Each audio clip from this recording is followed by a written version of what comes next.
চাওক ঋতুমণি যেটো কথা আপুনি যেটো প্ৰশ্ন উত্থাপন কৰিছে যে কালিৰ দিনটোত চাৰিগৰাকী ব্যক্তি আহি উপস্থিত হৈছিল আৰু তাৰ পূৰ্বে ৰূপকমল কলিতা আহিছিল। ৰূপকমল কলিতা প্ৰথমগৰাকী ব্যক্তি যিয়ে ইয়ত পাৰ্টিত আছিল আৰু সেই ইয়ত পাৰ্টিত থকা প্ৰথমগৰাকী ব্যক্তি আহি উপস্থিত হৈছিল আজিৰ পৰা প্ৰায় 4 দিন পূৰ্বে। আৰু কালিৰ দিনটোত আহি উপস্থিত হৈছে পৰীক্ষিত শৰ্মা, জলাংশত নাৰ্জাৰী, ভাস্কৰজ্যোতি দত্ত আৰু সিদ্ধাৰ্থ বৰা।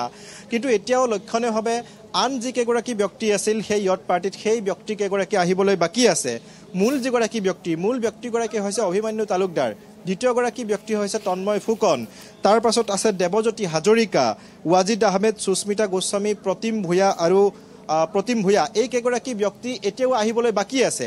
আপুনি যদি চাই যে সেই ইয়ত পাৰ্টি যিটো ইয়ত পাৰ্টিত জুবিন গাৰ্গে মৃত্যুক সাৱটি ল'বলগীয়া হ'ল, সেই অনাকাংক্ষিত ঘটনাটো সংঘটিত হ'ল, সেই ইয়ত পাৰ্টিৰ মূল ব্যক্তি দুগৰাকীয়ে আছিলে অভিমন্যু তালুকদাৰ, যিগৰাকী সভাপতি আছাম এছ'চিয়েশ্যন ছিংগাপুৰৰ, দ্বিতীয়গৰাকী হৈছে তন্ময় ফুকন, যিগৰাকী সেই ইয়ত পাৰ্টিটোৰ আয়োজক, অৰ্থাৎ ছিংগাপুৰত যিখিনি তেওঁলোকৰ আছাম এছ'চিয়েশ্যনৰ মানুহ আছে আমাৰ অসমৰ পৰা যোৱা সেই ব্যক্তিসকলৰ যিসমূহ অনুষ্ঠান হয় সেই আয়োজক হৈছে তন্ময় ফুকন।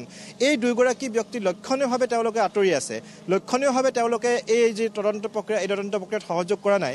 তেওঁলোক আহিলে হয়তো আৰু নতুন কিছু তথ্য ওলাব পাৰে যে কাৰণ সেই যিটো ইয়তৰ পাৰ্টি কৰিছিল জুবিন গাৰ্গক লৈ যোৱাৰ ক্ষেত্ৰত একমাত্ৰ মূল ভূমিকা পালন কৰিছিল অভিমন্যু তালুকদাৰ আৰু তন্ময় ফুকনে। গতিকে তেওঁলোক অহাটো নিতান্তই প্ৰয়োজন। কিন্তু আমি যিখিনি খবৰ পাইছোঁ তেওঁলোক এতিয়ালৈকে অহা নাই বা তেওঁলোক আহিব নে নাহে সেয়াও এতিয়াও নিশ্চিত হোৱা নাই। কাৰণ তেওঁলোকে এক প্ৰকাৰ পলায়নবাদী মনোভাৱ লৈছে। কাৰণ তেওঁলোক হয়তো যিকোনো মুহূৰ্তত গ্ৰেপ্তাৰ হ'ব পাৰে। গতিকে সেইবাবে তেওঁলোক আহি উপস্থিত হোৱা নাই। কিন্তু আন যিকেইগৰাকী ব্যক্তি আহিছে কালিৰ দিনটোত